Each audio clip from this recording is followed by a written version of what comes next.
and there is no payment to me. You want? Use mic. Yeah, that's okay. So I'm not paid for whatever I do for the promotion. And generally in a year, I see to it that I give at least 30 days of out of Mumbai programs for Alcoholics Anonymous. So in the last 3 months, I have been to Amravati, I have been to Akola, and now I am in Goa. So what do I do and why do I do it? I do it because I am interested in the lives of alcoholics, especially when they recover. And I have always believed that the 12-step program has helped. Only it was recently in 2020, one of the scientific journals published a Cochrane review. Cochrane review is the highest evidence-based in mental health or physical health. That 12-step program works better than any kind of treatment. And in this program, this treatment is available free of charge. There are no dues, there are no registration fees. And in India itself, we have a huge fellowship. We have nearly more than 60,000 sober members. I myself have gone to remotest places where even healthcare is not available. And I have seen Alcoholics Anonymous thriving with 20, 30, 40 members in each group. So I firmly believe, even before the Cochrane review came in, I believe that this works.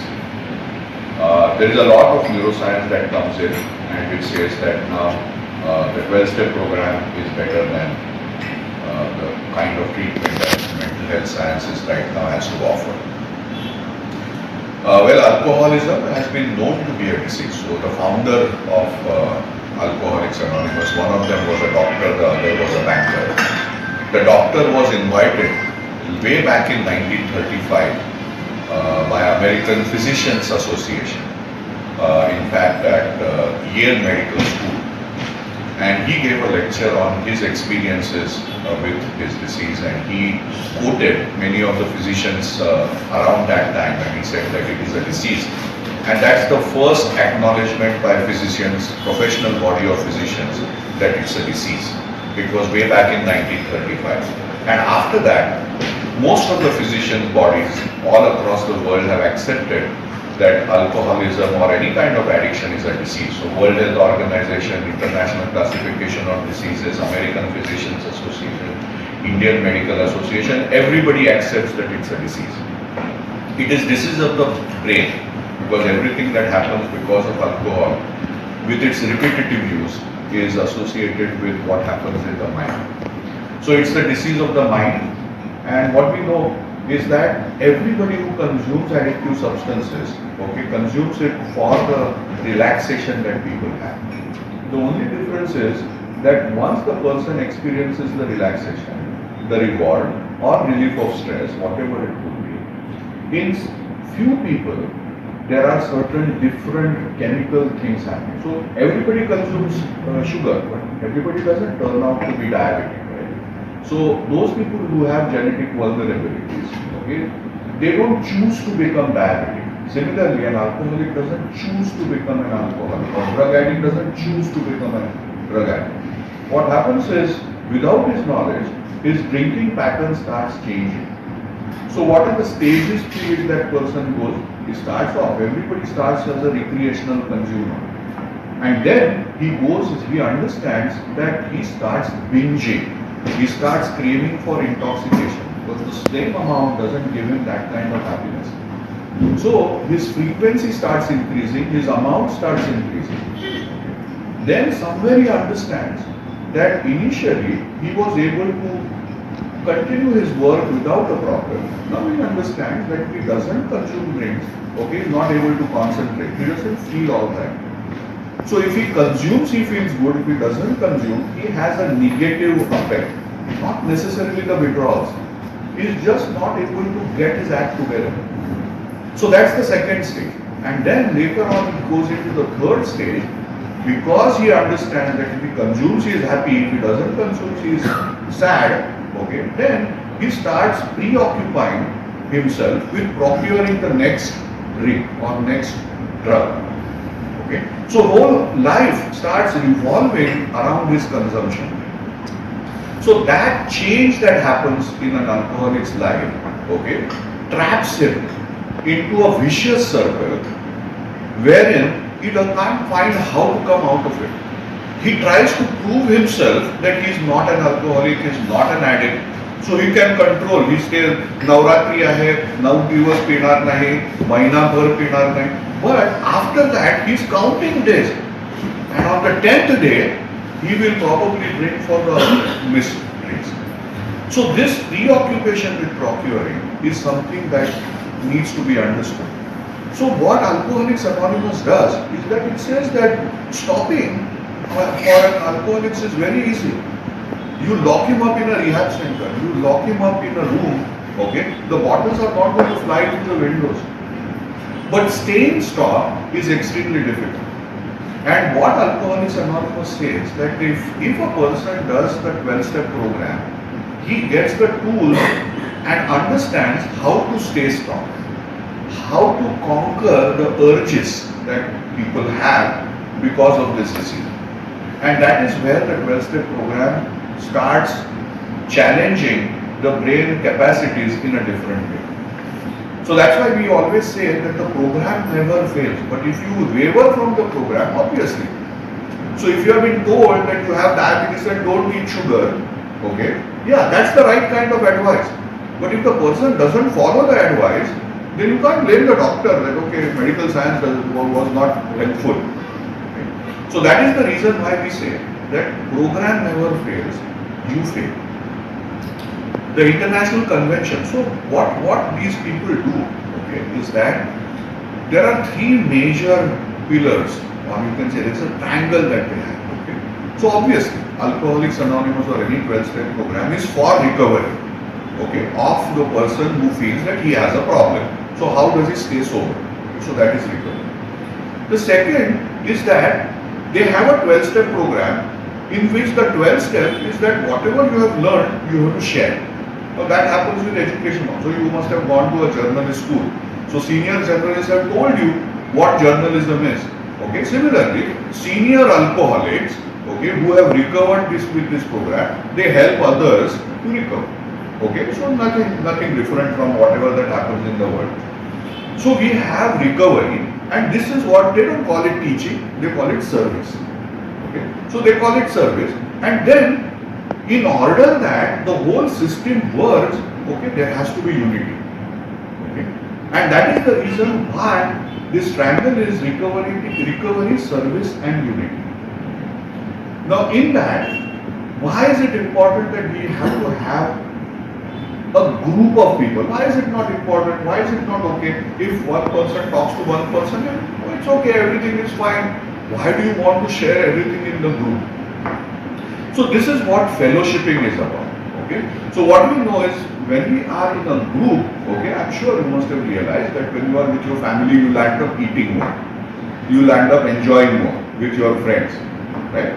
So what it means is our happiness increases in spite of our difficulties in our life when we are in a group of people who are like-minded. And that is where the fellowshipping starts working. So there are biological parameters which start functioning because we bond with our friends. Okay. And that is where the fellowshipping part starts coming. So it is a fellowship of men and women. Okay. And what do? They share their experiences, strength and hope. And when they share it, automatically the other person gets it. Now as journalists, I am a doctor, he is a corporate person. Why are we interested? Why should we be interested? Okay. The reason is that you might not be consuming alcohol, okay, but still you might be walking on the road and somebody driving a car who has drunk alcohol might kill you. Right? You are paying taxes, okay, and on that the government hospitals work. Okay. So a car accident, which is an emergency, okay, is treated. Acidity, pancreatitis. So there are nearly 200 medical illnesses that are precipitated by alcohol and nicotine. Now all these medical emergencies come to hospitals where the money is spent on giving them treatment. That is our tax-paying money is waste. Is that should we be only bothered about the money part of it? No. Because the more the society becomes unaware of the negative side of alcohol, okay, automatically the modern lifestyle that is sold into the community start becoming more dominant. So whether it is the films or whether they are the advertisements or whether it's the lifestyle. So what happens is the young minds start getting a message that there is nothing wrong with these substances. So automatically they become more curious and they are more willing to talk about it, share about it. So what is important is there has to be a real world information about these diseases, that these substances that needs to be printed, shown on the media. So there has to be a counter thought. So if that counter thought is not there, then automatically the society starts becoming more and more permissive. And when more and more people consume alcohol, 3 to 8% of those people, that chunk is going to increase. So what we know is if 100 people consume alcohol, 3 to 8%, okay, of them are likely to have social consequences associated with that alcohol consumption. So obviously, we have to have a common voice and we have to keep screaming and shouting about how to counter this modern expression of modernity, so-called modernity in the society. Okay? If you see in most of the professional meetings nowadays, whether it is doctors, journalists, lawyers, or business people, okay, I'm sure you are aware that, so we are not against it, but what we say is that we have to have a coalition where we have to share our thoughts and views about what is happening at the grassroots level with alcoholism. 1/3 of suicides, 2/3 of domestic violences, 40% of job absenteeisms happen because of alcohol. 200 medical illnesses, more than 200 medical illnesses are precipitated. The consumption of alcohol is increasing day by day. Women are lured into consuming alcohol by the corporates who make alcohol. So 30 years back, there was no sweetened alcohol, okay, and most of the women would get averse because of the taste. But now there is fruit flavored alcohol. So more and more young women are consuming. Now what we know is that as the age of first exposure drops down, the likelihood of social damage associated with all these addictive substances starts increasing. And if it goes below 15, then the likelihood of social damage becomes 5 times more than if you are able to push the first drink up to the age of 21. So age of prohibition in most of the developed countries and sensible countries is 21. There is a reason, it's not random. Many people mock at it, say 18 साल को prime minister decide करता है 21 साल तक शराब पीने का नहीं है. The reason is that there is biological reason. So statistically it has been proven. So what we do is that through our reach, okay, through our knowledge, we try to share it to the people who can make a difference in the society. So that is the reason this press conference is there. And the occasion for press conference is the international convention. So what Alcoholics Anonymous does is that people who have suffered are the ones who know the problems of this disease. So they are the ones, okay, who are the people who have burned their fingers. So they know that they have a prayer of responsibility. That, you know, they want to carry the message that they have received to every suffering alcoholic, okay, who is there in the society. Somebody gave them the message, so they want to give this message to a person who has not yet received that message. Okay, and that is the reason why they have PI meeting, public information meeting. They have public information announcements, so through the media, and they engage such conventions. So we call it convention. There are there is international participation. The purpose behind it is that when we have convention and 800 people assembling in Goa, automatically we engage with the media, we engage with the press, we engage with the doctors, we engage with the like-minded people, so that more people can become aware of the problem, okay, and more people talk about it. So we require your help in reaching out to more people, just like I think Jack Alexander was one of the fantastic examples in the history of Alcoholics Anonymous. We'll be talking about it, we'll be sharing their article also. You can get all this information on the net also. Now, having said that, we have the international convention and the theme, okay, is alcoholism in women and youth. Okay.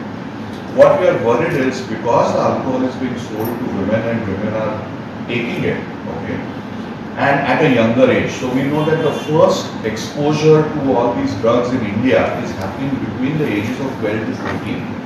And so you can understand how the epidemic is likely to grow in the coming years. And we want people to become aware that yes, we believe in equality, but not equality of vices. Okay. So yes, gender equality is essential, but gender equality cannot be extended to vices. So people have to take a knowledgeable decision.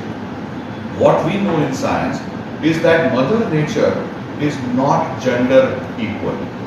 So men and women, when they drink, because of their differences in physiology, the outcomes are different. So what we know is because of women's physiology, the progress of the disease is rapid in women. We call it telescoping. Okay? And we know it for the last maybe 20 years. But Alcoholics Anonymous big book seemed to know it right from the beginning when it was written in 1941, 1950. 38. Yeah, 38. Okay, since then, the big book knew that in women, the progression happens very fast. So whatever the neurobiological reasons might be, we want this message to reach women that they have to take extra responsibility, extra precautions when they want to experiment. And the best thing to do would be not to share the vices with men, okay, share the virtues, but if they want to be enjoying, then certainly 21 is the age that they have to focus on, not before that. And after that, there has to be moderation. Whatever I have shared are my views from science, but the fellowship has no other opinion, okay, on any other matter. What the fellowship says is that if you have a problem, whether you belong to any gender, any religion, any sect, any culture, any language, that doesn't matter. So if you have a problem with alcohol, then we have a solution. And that solution lies in the meetings that we have, the big book that we have, the 12-step program that we have, and how we perpetuate the message. And that is the reason why this fellowship has reached to more than 183 countries, and the literature is available in more than 70 languages. And I am extremely proud that 17 of them are Indian languages. So India has done a phenomenal work in the last 70 years, and it continues to do. So we should all be thanking the Alcoholics Anonymous as a fellowship for being here and helping us. So it's a fantastic community resource. I would want all of you to write about it. If you want to write the stories that they have, they will help you out with it. If you want any information, if you want to attend their meetings, they will help you out. So if you have any questions, I have questions. Yeah. So this is. So my name is Prudent, and I was a bureaucrat for the first 10 years of my career. I worked for the government, and then I changed over to the corporate side, and I've been the head of HR for very large companies like Reliance, Tata Motors, Cipla, Dr. Reddy's. I led all of these agenda globally. I became a Class A trustee and associated with Alcoholics Anonymous for almost the reasons that you heard Dr. and Bhushan share. Most people judge alcoholism. They do not understand alcoholism. Whether you are a parent, whether you are a boss, whether you are a stakeholder, people judge. But as my colleague said, it's a disease, or it becomes a disease. You know, because I worked as a senior guy in the government and I worked as a very senior guy in the industry, I realized that every organization, every institution, it's not just society in general. The police has policemen who suffer from alcoholism. You know, large companies have people who suffer from alcoholism. So any organized institution needs to also first understand at the leadership level what it is and seek partners who can help them, because they are not experts in dealing with alcoholism. And that is why an institution like Alcoholics Anonymous becomes so critical, a partner. A couple of myths I want to share, and through the media and your help, I want the message to go out to people who work, whether in the government or in the private sector, but as leaders of their organizations. People assume that this is the problem of people who don't have jobs, these are problems of the very, very lower income group category people. It's a myth. Some of the people who suffer from alcoholism are people with the best degrees, who are in very well-paid jobs or in very so-called, in the government, very important positions. So alcoholism actually defies every demographic criteria. And as someone who's been in HR for 35 years, my personal belief and my personal commitment is that if we can get organizations to start understanding their role, not only from their selfish interest of reducing absenteeism or turnover or lack of engagement and customer complaints and whatever, but the societal role that they are also expected to play. These days we talk about ESG in a big way, right? EAP. No, not EAP. EAP is of course there. It's the environment, the societal, those kind of things. This becomes a very important facet of society. And it is not only impacting the employee at work, it's impacting the employee and his or her family. And as an employer, you cannot say, I don't care about what happens to the employee's family. That is a very short-sighted management or HR view of things. So my own support, my own sponsorship, my own evangelizing and through friends like you is to get leaders of industry, to get leaders of big institutions, railways, ONGC, these are massive public sector companies, the massive government departments. They all have the same problem. They have people. And what my friend said is, take an average of 5 to 6% of your workforce which drinks, turns alcoholic. You have a huge problem both for your corporation and also for their families.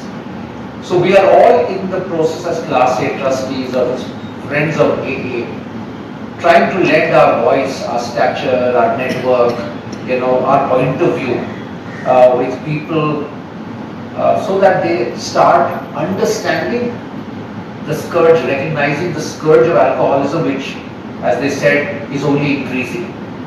It's not about stop drinking.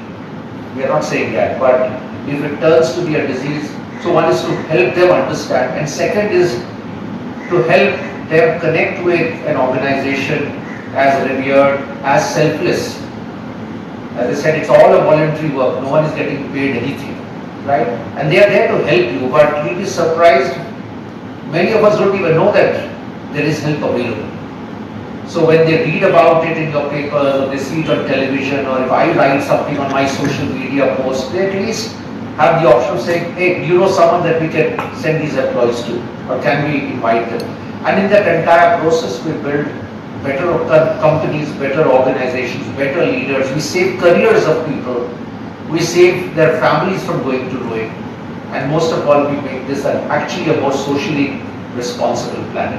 So that's why I am here, and with this 50th anniversary celebration in Goa, I think it was a great opportunity, and thank you for your time and your interest in coming to meet with us.